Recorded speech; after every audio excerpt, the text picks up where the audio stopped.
आप में से किसी ने वॉरेन बुफे का नाम सुना है? Who is that man? Who is Warren Buffett? Anyway, अभी वो विश्व के 6th सबसे रिचेस्ट पर्सन हैं। अमेरिका की सबसे बड़ी एयरलाइन का सबसे बड़ा शेयर उनका है। विश्व की 62 बड़ी कंपनियों में उनके शेयर हैं। He says, I started earning when I was at the age of, tell me, anybody? Do you know? He says, I started earning when I was at the age of 11.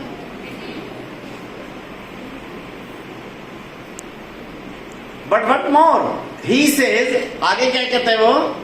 But now at the age of 82, I think I started late. Had I started 1 year earlier. ये विश्व का 6ठा सबसे अमीर आदमी बता रहा है। हम क्यों नहीं करते भाई?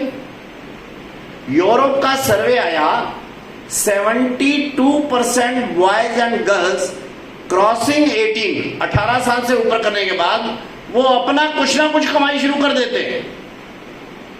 हमारे इंडिया में प्रॉब्लम ये बड़ी है, हमारा थॉट प्रोसेस कैसा है? हम सोचते हैं कि हम 23, 24, 25 साल तक हमारे को पढ़ाई करनी है, बीबीए करना है, एमबीए करना है, फिर पीएचडी करना है, फिर 25-26 साल बाद किसी कंपनी में क्या नाम है वो या सरकार में कोई जॉब निकलेगी, हम उसमें अप्लाई करेंगे और 26-27 साल में हम अपनी कमाई शुरू करेंगे।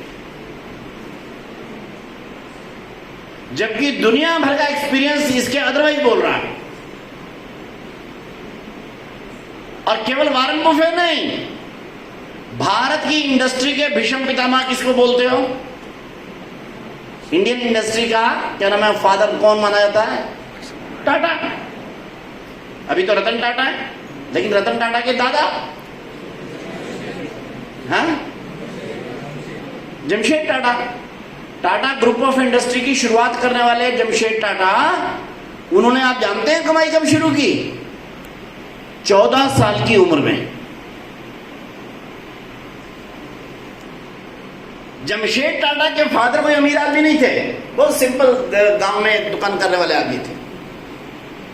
उन्होंने 14 साल की उम्र में कमाई शुरू कर दी।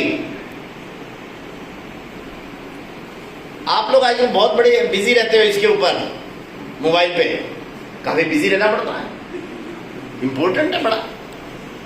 इसके बिना तो क्या लाइफ चलती है? रोटी के बिना चल जाती है, इसके बिना कहां चलती है? इंस्टाग्राम और आजकल रील चलती हैं।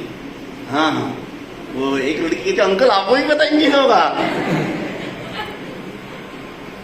WhatsApp, Facebook. ये फेसबुक किसने चलाई शुरू की? मार्क जुकरबर्ग ने।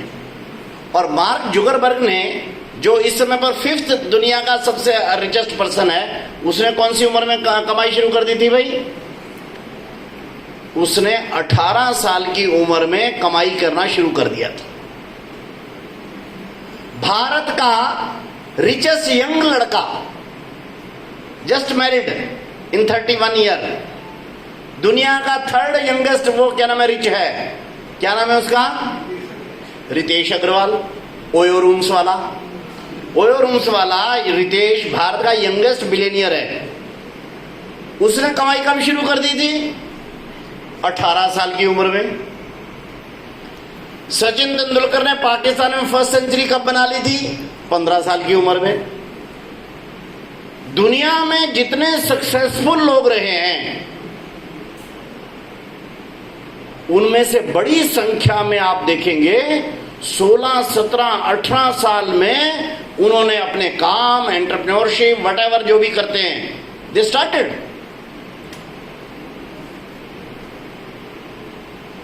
इसलिए जरा आप अलर्ट हो जाओ भाई।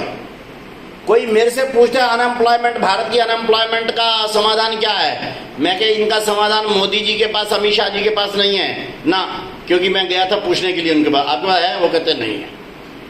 मैं कहा ठीक, मैं बता दूंगा नीचे। कहने हाँ बता दो। मेरे गुजरात में तो पक्का ही बता दो कम से कम। हमारी अनएम्प्लॉयमेंट का समाधान हमारे हाथ में है। हमारे को इस पहले नियम को ध्यान करना। मेरे पीछे बोलेंगे, start earning early, earn while you learn. Second thought है, don't be job seeker, be job provider. एक बार मेरे पीछे बोलो, don't be job seeker, be job provider.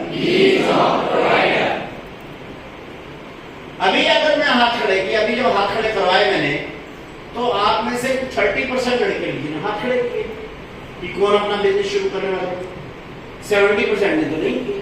क्यों? और यहां मैंने बताया कि यहां परसेंटेज अच्छा निकला, 30%, 35% निकला। नहीं तो मैं बहुत जगह जाता हूं 10% भी नहीं होते, बाकी सब मेरे को जॉब मिलनी चाहिए। और भारत की अनएम्प्लॉयमेंट में हमारे दिमाग में बैठा हुआ ये विचार कि I should do a job, और इवन यहां तक पहुंच गया है कि एम्प्लॉयमेंट मीन जॉब समझते। May be government job, preferably government job, और गवर्नमेंट जॉब नहीं तो कंपनी की जॉब, बस। नो, जॉब्स वैसे भी 7-8% से ऊपर ऑर्गेनाइज सेक्टर में है नहीं। गवर्नमेंट सेक्टर में तो 2.5 है, पब्लिक सेक्टर में जो पीएससी वगैरह रहते हैं उनमें कोई 1.2-1.1% है, 5.5% इंडस्ट्री के पास है। टोटल मिलाकर 8-8.5% से ऊपर जॉब्स हैं ही नहीं, and everybody is job seeker. तो उस 100 में से, मानो यहाँ 100 बच्चा बैठा है, इसमें से 8 या 9 को गुड जॉब मिल जाती है, शेष 90 या 92 क्या कहते हैं, हम बेरोजगार हैं। दिस इज द बेरोजगारी ऑफ भारत। लेकिन क्वालिटी ऑफ एम्प्लॉयमेंट कहां से आता है? 2 लड़कों ने ऐसा किया। मैं हरियाणा का रहने वाला हूं, चंडीगढ़ के 2 लड़के थे।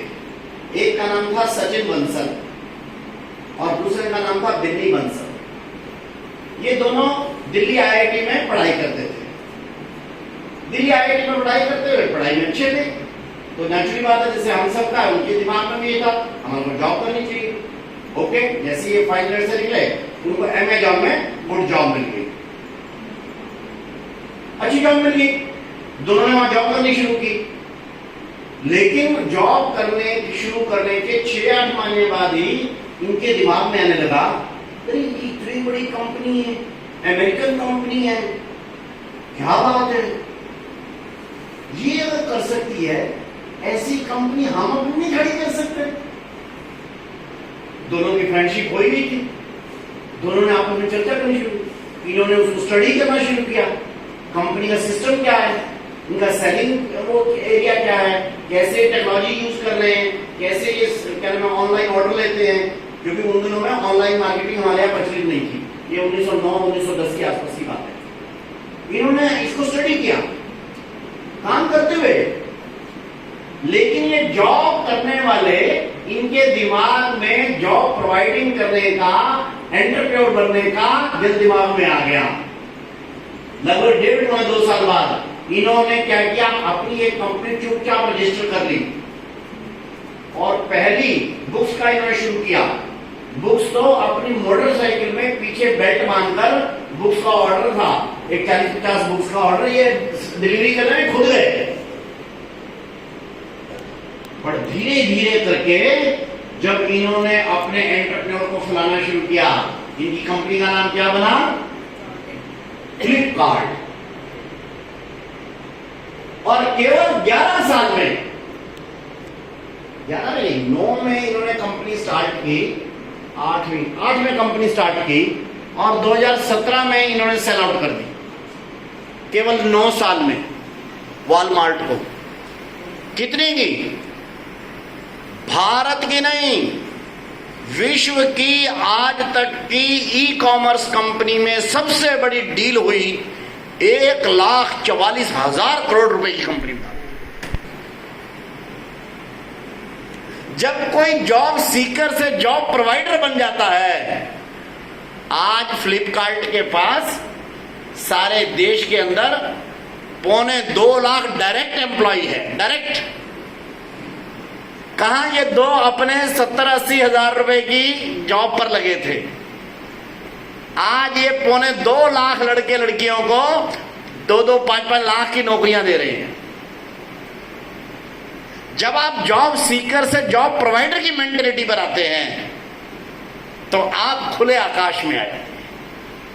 जब आप जॉब करने की मेंटेलिटी में रहते हैं तब आप छोटा सा वो बांध के अपने पैर में एक ऐसी जंजीर बांध लेते हैं। ऑफ कोर्स एक्सपीरियंस लेने के लिए पहले 1-2 साल जॉब करना कोई प्रॉब्लम नहीं है, करनी चाहिए, कर सकते। बट अल्टीमेटली मुझे पहला एक्सपीरियंस लेकर मुझे अपना काम करना है। जितने भी आप लोग देखेंगे,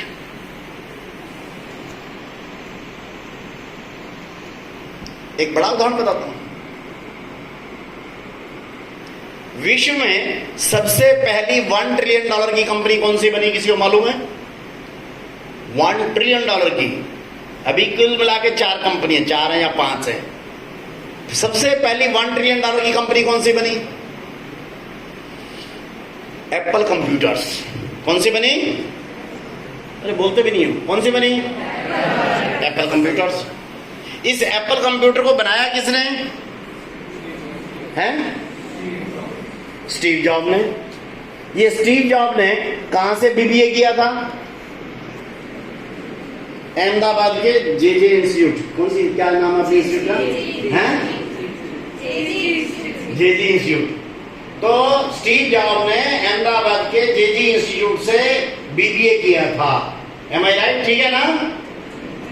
हैं? हाँ, पहले तो ठीक है कह गए, फिर चक्कर में पड़ गए। कभी क्या नाम है उसने, मैडम ने तो बताया नहीं। मैडम ने बताया नहीं है? अच्छा, कहां से किया उन्होंने? चलो यहां से नहीं किया होगा, अमेरिका से किया, इंग्लैंड से किया, ऑस्ट्रेलिया से किया, कहां से किया? बीबीए एमबीए में कहां से किया है? नहीं किया। फिर कैसे कर गए? ध्यान करो भाई, स्टीव जॉब ने कभी जिंदगी में कोई डिग्री डिप्लोमा हासिल नहीं किया। और क्यों नहीं किया? इसलिए नहीं किया कि वो पढ़ाई में जीरो थे या कमजोर थे, नो, या वो आगे पढ़ना नहीं चाहते थे, नो। उनके फादर के पास, जो कि एक्चुअली बायोलॉजिकल फादर नहीं थे, उन्होंने उनको केयर वो किया था, उनको उनकी कमिटमेंट थी कि मैं इस लड़के को कम से कम ग्रेजुएशन जरूर कराऊंगा, बल्कि ऊपर भी पढ़ना चाहे, मिनिमम ग्रेजुएशन को उन्होंने प्रॉमिस किया था उसके बायोलॉजिकल फादर को। वो 8 कॉलेज में गए कि मेरे बेटे का एडमिशन दे दीजिए। किसी भी कॉलेज की फीस इतनी नहीं थी कि वो पुअर किसान जो है अपने इस बेटे को वहां एडमिशन ला सके। एंड लास्ट डे ही केम टू हिज सन और उसको कहा, बेटे मैंने तुम्हारे फादर से वादा किया हुआ है कि तुम्हारा को ग्रेजुएशन कराऊंगा।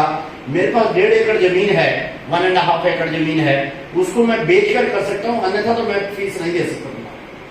तो लगा नहीं, मैं आपको मुक्त करता हूं, आप चिंता मत करिए, ये 1.5 एकड़ जमीन में हम बाकी जीवन चलाएंगे, लेकिन मैं अब ग्रेजुएशन नहीं करूंगा।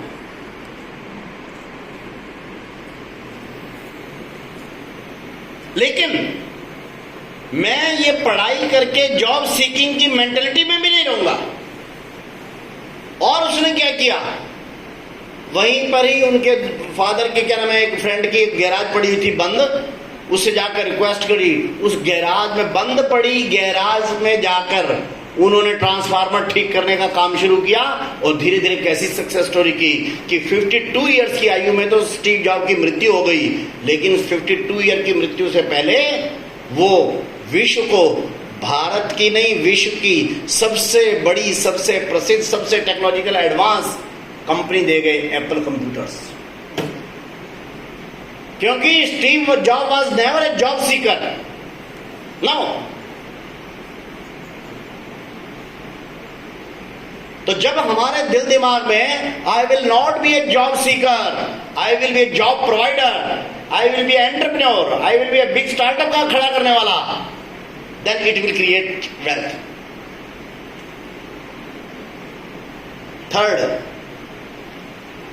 थर्ड प्रिंसिपल है think big, think new, think out of box. मेरे पीछे बोलेंगे, think big, think new, think out of box. आप इधर ध्यान करो भाई, छोटा सोचना मत, थिंक बिग, और नया सोचना, थिंक न्यू, और आगे की बात थिंक आउट ऑफ बॉक्स। वैसे भी गुजरात वाले तो कम से कम छोटा नहीं सोचना चाहिए। आपके यहां मोदी जी ने मूर्ति बनाई, स्टैच्यू ऑफ यूनिटी। आज मैं परिवार में गया होकर, मैंने कहा कहां जाने वाले हो? स्टैच्यू ऑफ यूनिटी देखने के लिए। पंजाब से आया हुआ फैमिली थी। मैं क्यों? उन्होंने क्यों, इतनी बड़ी मूर्ति, कितनी बड़ी मूर्ति? तो सबको इकट्ठे खड़े होकर भी खड़ा कर दो, उससे भी बड़ी मूर्ति। गुजरात की नहीं, भारत की नहीं, विश्व की सबसे बड़ी मूर्ति खड़ी की। ये क्या है? थिंक बिग है। मोदी जी थिंक बिग कर रहे, थिंक न्यू। और थर्ड है थिंक आउट ऑफ बॉक्स। एक जगह मैं बोल रहा था, एक स्टूडेंट खड़ी हो गई, कह रही अंकल ये थिंक बिग तो ठीक है, थिंक न्यू भी ठीक है, ये थिंक आउट ऑफ बॉक्स क्या होता है? तो मैंने तुरंत सोचा, मैं कहा think out of box Baba Ramdev होता है। बाबा रामदेव होता है मतलब? मैं कहा हाँ, yes I am serious. Out of box सोचना, बिल्कुल अलग से सोचना। बाबा रामदेव हमारे हरियाणा के रहने वाले हैं। महेंद्रगढ़ रेवाड़ी रोड पर उनका गांव है। एक सामान्य किसान परिवार का लड़का है। 10वीं 11वीं से छोड़ के बाद में खानपुर गुरुकुल में गए। सात आउते तम ताउ तान संस्कृत की गुरदाने वरदाने पढ़ते रहे। उसमें भी बहुत मन लगा नहीं, तो सोचा हरिद्वार चलते हैं। हरिद्वार गए, इन बाबा के पास जाए, योगासन और क्या नाम प्राणायाम सीखेंगे, अध्यापन करेंगे बस। और योग प्राणायाम सीख लिया, बड़ा अच्छा। अब हरिद्वार में योग प्राणायाम पता नहीं 20 लोगों ने सीख रखे हैं, 200 क्या 500 भी होंगे। योग प्राणायाम बाबा रामदेव से भी अच्छे करने वाले हरिद्वार में हैं, आज भी हैं। लेकिन बाबा रामदेव ने क्या सोचा? उनने सोचा कि अभी तक लोग सोचते हैं कि योग प्राणायाम कौन करते हैं। आज से 20 साल पहले तक अवधारणा क्या थी? योग प्राणायाम कौन करता है? ये बाबे लोग, ये कोई बुजुर्ग लोग, कोई नांगा जो साधु होते हैं हरिद्वार पर घूमते रहते हैं, जो ये पहाड़ों में रहते हैं, हिमाचल में रहते हैं, ये योगा करते वाले ये ऐसे क्या नाम है योगी वो जो है, ये लोग का काम है। आम आदमी रहते हैं, ये हमारे काम थोड़ी है। बाबा रामदेव ने सोचा कि अगर वास्तव में हमारे पतंजलि ऋषि ने और अब तक के ऋषियों ने इसको लाया है, अगर ऐसे साधु संत और योग आसन करने वाले लोगों की आयु बढ़ती है, स्वास्थ्य अच्छा रहता है, तो ये सामान्य नागरिक का भी योग स्वास्थ्य अच्छा रखना चाहिए ना इसमें। उन्होंने कहा मैं इस योग और प्राणायाम को सामान्य लोगों में लेकर जाता हूं और उनके स्वास्थ्य इससे अच्छा रह सकता है, ये मैं करके दिखाता हूं। एक बात। और दूसरा उन्होंने कहा कि इस योग प्राणायाम से कमाई भी की जा सकती है। This is out of box idea. Bharat में कोई नहीं सोचता था कि योग प्राणायाम से भी कमाई हो सकती है। उसने सोचा उन्होंने कि योग प्राणायाम से भी सिखाओ, इससे लोगों का स्वास्थ्य ठीक होगा। जब स्वास्थ्य ठीक होगा तो उनको कहेंगे पैसे दे, तो वो पैसे भी देंगे।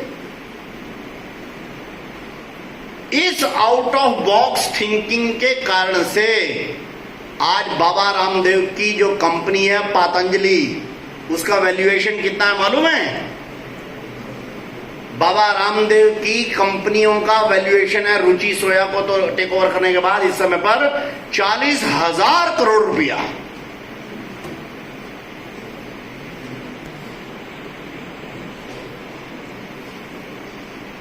बाबा रामदेव तो ग्रेजुएशन भी नहीं है, लेकिन एक आउट ऑफ बॉक्स आइडिया कि योग और प्राणायाम ये सामान्य व्यक्ति में भी प्रचलित हो सकता है और इससे वेल्थ जनरेट की जा सकती है। इस एक आइडिया ने सारे दुनिया को योग की प्रक्रिया में डाल दिया और बाबा रामदेव को भारत के सबसे अमीर योगी के रूप में बदल दिया। आज बाबा रामदेव के पास भी 1.5 लाख से ऊपर डायरेक्ट एम्प्लॉई हैं, डायरेक्ट काम करते हैं। इनडायरेक्ट तो और भी बड़ी दुनिया है उनकी। और बाकी भी फेसबुक का निर्माता मार्क जुकरबर्ग, इसने उस समय क्या सोचा 18 साल की उम्र में, मुझे फ्रेंड्स बनाने हैं तो मैं ये जो अपनी ये जो है टेक्नोलॉजी इससे बना सकता हूं क्या। बनाए, उसको लगा हाँ बात हो रही है, कनेक्टेड, आपस में कॉन्फ्रेंसिंग से बात हो जाती है।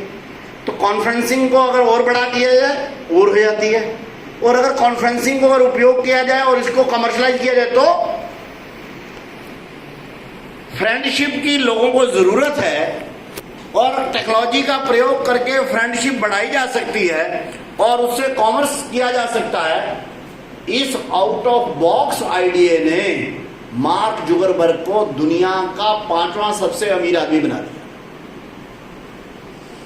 आउट ऑफ बॉक्स आइडिया की एक कीमत होती है और थिंक बिग की कीमत तो आपके यहां स्टैच्यू ऑफ यूनिटी है ही। इतनी बड़ी मूर्ति बनी इसके कारण से हमारे ही लोगों ने, जैसे यहां नरेंद्र मोदी जी ने बनाई, हमारे दूसरे अधिकारी थे एकनाथ रानडे, उन्होंने विवेकानंद रॉक पर बनाई। विवेकानंद रॉक कन्याकुमारी पे, वहां पर दिल्ली का फुटफॉल है 10,000 और यहां का दिल्ली का फुटफॉल है 80,000।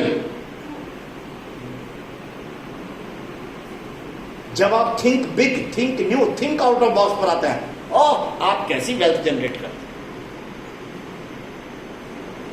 नंबर 4, एंटरप्रेन्योर के 5 गुण मेरे पीछे बोलो। बी पैशनेट, ऊंचे से बोलो, be passionate, hard working, risk taking, reliable and techno savvy. ये 5 गुण है। ये हमने कम से कम भी 40-50 मिलियनियर बिलियनियर को स्टडी किया, बिल गेट को स्टडी किया, अमेजॉन वाले को स्टडी किया, टेस्ला वाले को स्टडी किया, अपने यहाँ के टाटा को स्टडी किया, अबानी को, अंडानी, इन लोगों को स्टडी किया। क्या चीजें कॉमन है?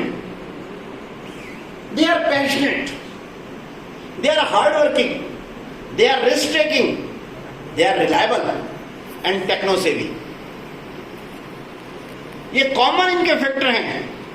Due to shortage of time मैं जरा इसको डिटेल में नहीं जा रहा, नहीं तो इसके भी एग्जांपल बहुत हैं। और 5वां है नेशन फर्स्ट स्वदेशी मस्ट। मेरे पीछे एक बार बोलेंगे, नेशन फर्स्ट, नहीं आधा आधा बोलो, नेशन फर्स्ट स्वदेशी मस्ट। अब मैं पूरा बोलता हूं, पूरा पीछे बोलना। नेशन फर्स्ट स्वदेशी मस्ट।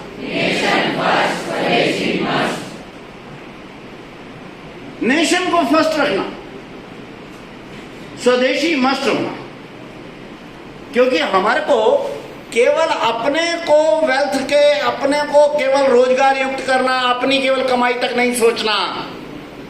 जो अपनी तक सोचते हैं वो सीमित रह जाते हैं, जो सबकी सोचते हैं, जो देश की सोचते हैं, वो बहुत आगे जाते हैं।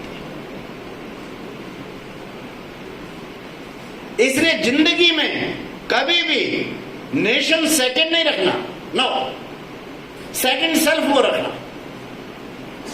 हम सेकंड हो, हम थर्ड हो, no problem, my nation should be first. और स्वदेशी का अगर हम प्रयोग करेंगे, अगर हम चीन की बनी हुई बनाई चीजों का प्रयोग करेंगे, विदेशों की बनी बनाई चीजों का प्रयोग करेंगे, तो एम्प्लॉयमेंट और पैसा दोनों हम बाहर भेजेंगे। और अगर अपने देश की बनी हुई चीजों का प्रयोग करेंगे, अपने देश में क्या नाम है जो चीज करते हैं, तो एम्प्लॉयमेंट को यहां खींचेंगे। क्यों? जहां पर मैन्युफैक्चरिंग होती है, जहां पर रोजगार काम होते हैं, वहीं एम्प्लॉयमेंट होता है, वहीं वेल्थ जनरेशन होती है।